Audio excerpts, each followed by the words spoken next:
ప్రతి వారం ప్రతి నెల ఓటీటీ ప్లాట్ఫామ్స్లో కొన్ని వందల సినిమాలు, రకరకాల వెబ్ సిరీస్లు, అసలు ఎవ్వరికి తెలియనటువంటి డాక్యుమెంటరీలు ఎన్నో రిలీజ్ అవుతూ ఉంటాయి. సో అసలు ఇందులో ఏది చూస్తే బెటరో, ఏది వర్త్ అన్న కన్ఫ్యూజన్ కామన్గా ప్రతి ఒక్కరిలోనూ ఉంటుంది.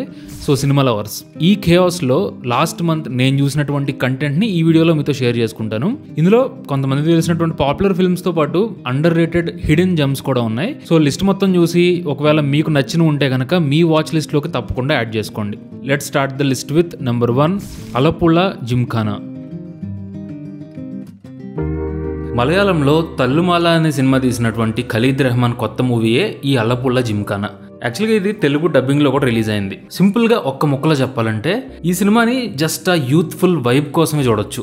ఎందుకంటే ఇందులో కథనం చాలా సింపుల్గా ఉంటాయి, కానీ క్యారెక్టర్లు, డైలాగులు, మ్యూజిక్ మొత్తం ఆ హోల్ బ్యాక్డ్రాపే ఒక మంచి క్యాజువల్ కాలేజ్ కిడ్స్ వైబ్ని క్రియేట్ చేస్తుంది. రెగ్యులర్గా బాక్సింగ్ సినిమాల్లో ఉండే బీట్స్ అన్నీ ఈ సినిమాలో కూడా ఉంటాయి, కానీ కథ జస్ట్ ఓన్లీ హీరో చుట్టూనే తిరగకుండా ఒక గ్రూప్ ఆఫ్ యంగ్స్టర్స్ని వాళ్ళ డైలీ లైఫ్లో చూసే చిన్న చిన్న ఇబ్బందులని కూడా చూపిస్తుంది. బాక్సింగ్ మూవీ, అందులోనూ తల్లుమాల డైరెక్టర్ కాబట్టి ఆబ్వియస్గా బాక్సింగ్ సీన్లు, ఫైట్లు అదిరిపోతాయి. అయితే ఇందా చెప్పినట్టు బేభత్సమైన స్టోరీని మాత్రం ఎక్స్పెక్ట్ చేయకుండా ఒక simple, funny and feel good boxing movie చూడాలి అనుకుంటే తప్పకుండా ట్రై చేయండి. సోనీ లివ్లో ఉంది. నెక్స్ట్ నెంబర్ 2, శుభం. తెలుగులో రీసెంట్గా రిలీజ్ అయిన ఒక మంచి హారర్ కామెడీ ఈ శుభం అనే సినిమా. ఒక యూనిక్ పాయింట్తో మనల్ని నవ్విస్తూనే అక్కడక్కడ ఆలోచింపజేసే సినిమా ఇది. ఇందులో ప్రెమైజ్ని యూనిక్ అని ఎందుకన్నానంటే, రెగ్యులర్గా మనం చూసే దెయ్యాల సినిమాల్లా కాకుండా హారర్లో కూడా ఒక సోషల్ కామెంటరీని, ముఖ్యంగా సీరియల్స్ని ఇంక్లూడ్ చేసి ఒక డిఫరెంట్ ఎక్స్పీరియన్స్ ఇచ్చే సినిమా ఇది. ఒక చిన్న టౌన్లో సడన్గా జనాలు ఇంట్లోకి దెయ్యాలు వస్తే ముగ్గురు ఫ్రెండ్స్ కలిసి ఏం చేశారు అనేది మెయిన్ స్టోరీ. ఇందులో యాక్టర్లు కొత్త వాళ్ళు అయినా సరే అందరూ కూడా చాలా బాగా పర్ఫామ్ చేశారు. వాళ్ళ మధ్య డైలాగ్స్ కానీ, కెమిస్ట్రీ కానీ హ్యూమరస్గా ఉంటాయి. అన్నిటికీ మించి పేరుకి హారర్ మూవీయే కానీ సేఫ్గా ఫ్యామిలీతో కూడా కలిసి చూడొచ్చు. సో ఆ రిలేటబుల్, జెన్యూన్ ఎమోషన్స్ ఖచ్చితంగా కనెక్ట్ అవుతాయి. మరీ ఎక్కువగా హై ఇచ్చే సీన్లే ఉండవు, కానీ సింపుల్గా ఒక మంచి ఫీల్ గుడ్ హారర్ మూవీ చూసిన ఫీలింగ్ వస్తుంది. తప్పకుండా ట్రై చేయండి. జియో హాట్స్టార్లో ఉంది. Next number 3, 28 Days Later. యాక్చువల్గా ఈ మూవీ కొత్తదేమీ కాదు, కాకపోతే రీసెంట్గా రిలీజ్ అయినటువంటి 28 Years Later అనే హాలీవుడ్ సినిమాకి ఇది ఒరిజినల్ ప్రీక్వెల్. ఈ జాంబీ సిరీస్ని డైరెక్ట్ చేసింది స్లమ్ డాగ్ మిలియనీర్ తీసిన డానీ బోయల్ అనే బ్రిటిష్ డైరెక్టర్. సో టెక్నికల్గా ఆ రియలిస్టిక్ ఫీల్ కానీ, hand held shaky camera movement కానీ చూడడానికి ఒక డిఫరెంట్ ఫీల్ ఇస్తాయి. జనరల్గా జాంబీ సినిమాలు అంటే ఏదో వేరే లోకంలో జరుగుతున్నట్టు రియాలిటీకి దూరంగా ఉంటాయి, కానీ ఈ 28 Days Later మాత్రం రియల్ లొకేషన్స్లో మన చుట్టూ ఉన్న ప్రపంచంలో నిజంగానే జరుగుతున్నట్టు ఉంటుంది. సపోజ్ 2002లో వచ్చినటువంటి ఈ సినిమాలో సీన్ని కొంతమంది కోవిడ్ అప్పుడు అపోకలిప్సే లాగా గుర్తు చేసుకున్నారు. సో అంత కనెక్టెడ్గా ప్రపంచం క్రైసిస్లో ఉంటే మనుషుల బిహేవియర్ ఎలా ఉంటుందో ఇందులో మనం చూడొచ్చు. సో మీరు కనుక ఒక సాలిడ్ జాంబీ హారర్ మూవీ చూద్దాం అనుకుంటే ప్రైమ్లో 28 Days Laterని, అలాగే కొత్తగా వచ్చిన సీక్వెల్ని కూడా ట్రై చేయండి. Next number 4, September 5. ఈ సినిమా 1972లో జర్మనీలో కండక్ట్ చేసినటువంటి ఒలింపిక్ గేమ్స్ బ్యాక్డ్రాప్లో జరుగుద్ది.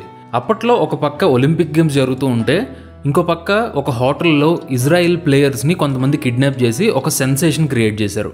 అంతెందుకు, ప్రజెంట్ జరుగుతున్నటువంటి ఇజ్రాయిల్ పాలస్తీన్ కాన్ఫ్లిక్ట్లో కూడా ఈ ఇన్సిడెంట్ ఒక ఇంపార్టెంట్ రోల్ ప్లే చేసింది. సో ఇలాంటి ఒక హిస్టారికల్ ఈవెంట్ని తీసుకుని చాలా గ్రిప్పింగ్గా, అందులోనూ ముఖ్యంగా మీడియా పాయింట్ ఆఫ్ వ్యూలో అసలు ఏం జరిగిందో చూపించే సినిమానే ఈ September 5. ఈ మూవీ చూశాక మీడియా మీద, రిపోర్టర్ల మీద మనకి రెస్పెక్ట్ పెరుగుద్ది. ఎందుకంటే ఈ రోజుల్లో ప్రతిదీ న్యూస్ అయిపోతుంది, సోషల్ మీడియా సెన్సేషన్ కోసం ఏదేదో జరిగిపోతుంది. కానీ ఒక హిస్టారికల్ ట్రాజడీని మీడియా ఎలా కవర్ చేసింది, అసలు ఈ ప్రపంచంలో జర్నలిజం పవర్ ఏంటి అనేది ఈ మూవీ చూశాక ఖచ్చితంగా మీరు రియలైజ్ అవుతారు. మంచి సినిమా మిస్ అవ్వకండి, అమెజాన్ ప్రైమ్లో ఉంది. Next number 5, single. బేసిక్గా ఈ single movie only for entertainment అన్నట్టు ఉంటుంది. అంటే కథనం, క్యారెక్టరైజేషను, లాజిక్, మ్యాజిక్ ఇలాంటివేమీ ఎక్స్పెక్ట్ చేయకుండా జస్ట్ నవ్వుకుంటే చాలు అనుకుంటే సింగిల్ సినిమా మిమ్మల్ని సాటిస్ఫై చేయొచ్చు. ఈ సినిమాని చూసినప్పుడు నేను కూడా ఆ కేర్ ఫ్రీ క్రింజ్ మోడ్లోనే ఉన్నాను. సో థియేటర్లో ఫ్రెండ్తో కలిసి కొంతవరకు ఎంజాయ్ చేశాను. మీకు గుర్తుంటే కనుక ఇంతకుముందు రాజేష్ అనే ఒక తమిళ్ ఫిల్మ్ మేకర్ తీసినటువంటి నేనే అంబానీ, ఓకే ఓకే ఇలాంటి మూవీస్ తెలుగులో కూడా బాగానే ఆడినాయి. పూర్తిగా కాదు, ఈ సింగిల్ కూడా కొంచెం ఆ జోన్లోనే ఉంటుంది.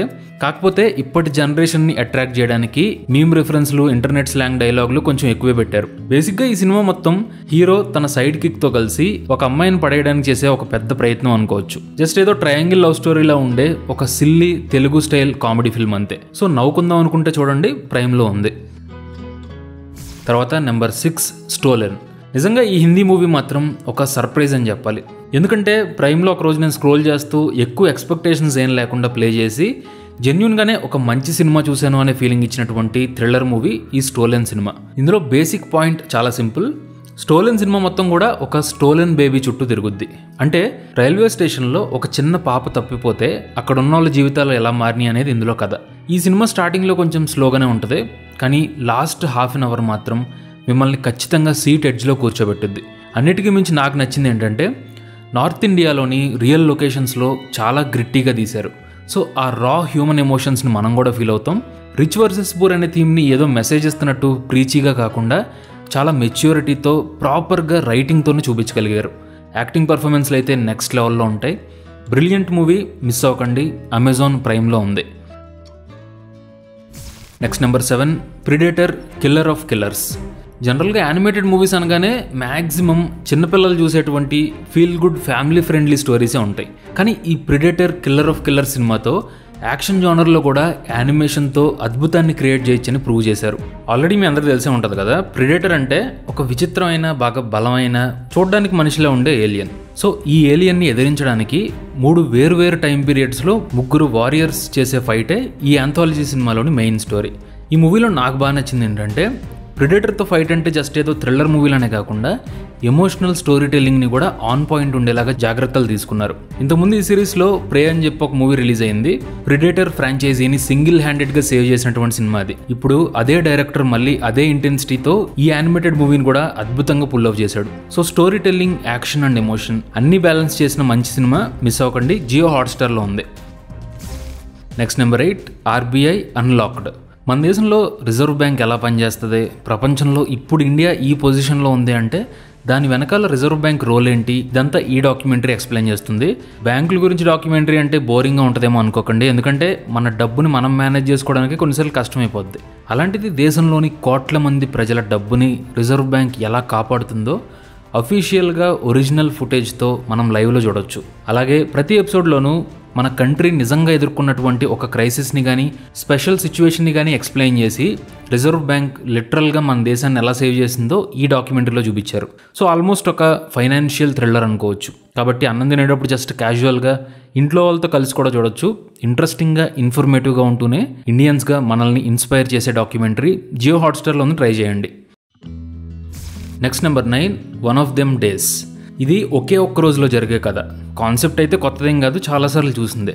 కానీ అమెరికాలోని ఆ ఆఫ్రికన్ అమెరికన్ ఎక్స్పీరియన్స్, కల్చరు, వాళ్ళ వైబు ఇవన్నీ చూడడానికి చాలా బాగుంటాయి.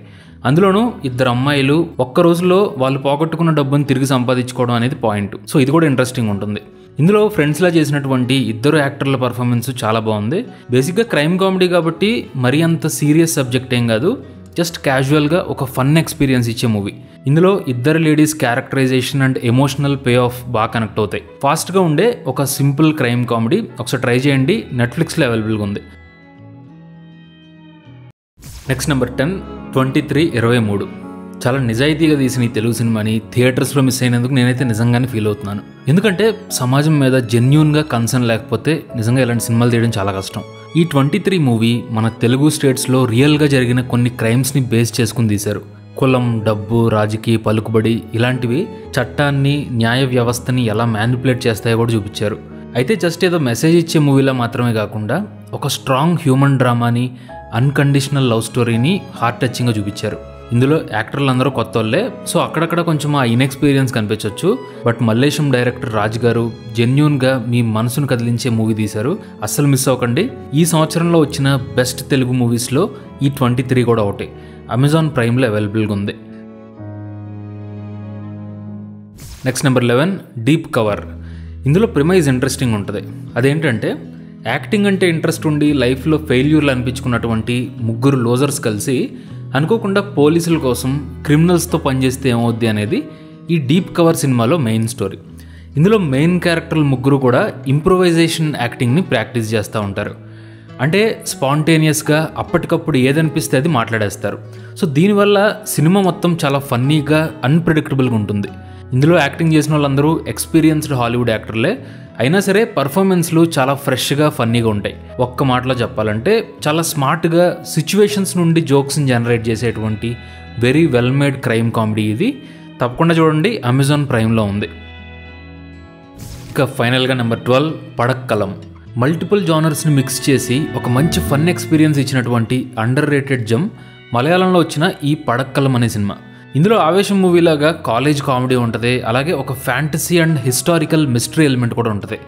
ఒక్క ముక్కలో చెప్పాలంటే స్టార్ట్ నుండి ఎండ్ వరకు మిమ్మల్ని నవ్విస్తూ ఒక థ్రిల్లింగ్ ఎక్స్పీరియన్స్ ఇచ్చే మూవీ ఇది. హాలీవుడ్ మూవీ జుమాంజీ లాగా ఇందులో ఒక మిస్టీరియస్ గేమ్ మెయిన్ హైలైట్లో ఉంటుంది. యాక్టర్ల పర్ఫార్మెన్స్ కూడా చాలా కన్విన్సింగ్ అని చెప్పాలి.